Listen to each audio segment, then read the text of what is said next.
Bonjour à toi, dans cette vidéo je te partage deux écueils que j'ai eus dans ma vie de femme et que je vois fréquemment auprès des femmes que j'accompagne. Le premier, c'est de rester fixé sur l'histoire, ce qui nous est arrivé.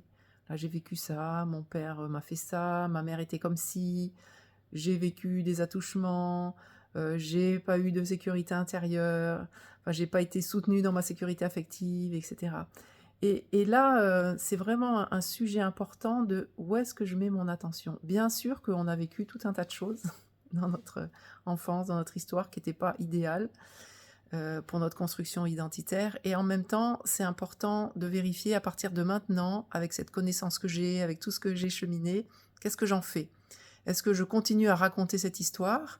Et du coup, ben, mon regard est tourné vers le bas, sur les problèmes et cetera. Ou est-ce que je me positionne et que oui, cette histoire, ça fait partie des choses, que j'ai pu transmuter plus ou moins, mais qui font partie de mon socle et est-ce que je peux l'utiliser un peu comme plutôt un marchepied, plutôt que comme un problème, que je vais rayonner ou je peux parfois même me positionner en victime pour bien être, bien recevoir l'attention des autres et donc je t'invite vraiment à t'arrêter quelques instants, mettre en pause cette vidéo et peut-être observer ce premier espace où, tu es attaché à l'histoire, où tu racontes ton histoire, sous une forme, sous une autre.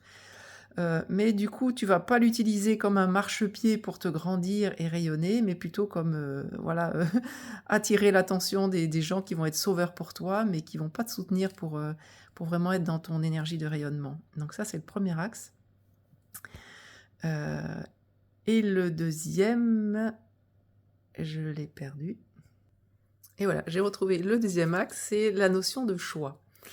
C'est vrai que pour nous, en tant que femmes, suivant les modèles qu'on a eus, des fois, on a du mal à se positionner, on a du mal à mettre des limites, on a du mal à se choisir, se remettre au centre de notre vie. Et du coup, et d'autant plus si on a fait plein de démarches spirituelles, hein, il y a un peu un terrain qui peut avoir tendance à aller vers, ben voilà, la vie amène ce que voilà, ce que j'ai à vivre, et du coup de se laisser balloter par la vie. Et de faire des choix, de poser des limites, de se mettre un cadre, de se dire: «Ben, aussi, je fais le choix de m'appuyer sur mes ressources, et ce que j'ai vécu dans ma vie plutôt que de s'en plaindre».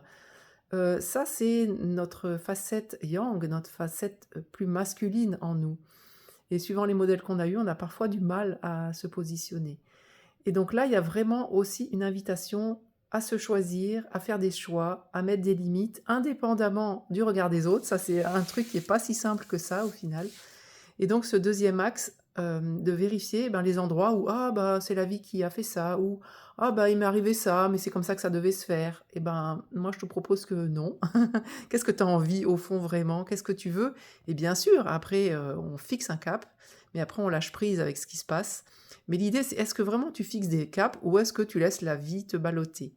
Ça, c'est un deuxième sujet qui est vraiment important et ces 2 sujets, on est en train de préparer avec Catherine Delorme, avec qui je coanime, le prochain stage de femmes, mi-avril, pour incarner ta puissance et vraiment rayonner, tout ton féminin dans sa puissance tranquille. Eh ben, c'est ces 2 sujets on va vraiment aborder et donc je t'invite à regarder dans le lien ci-dessous, voilà, pour, avoir plus d'informations sur ce stage et bien sûr, je reste à ta disposition si tu as des questions.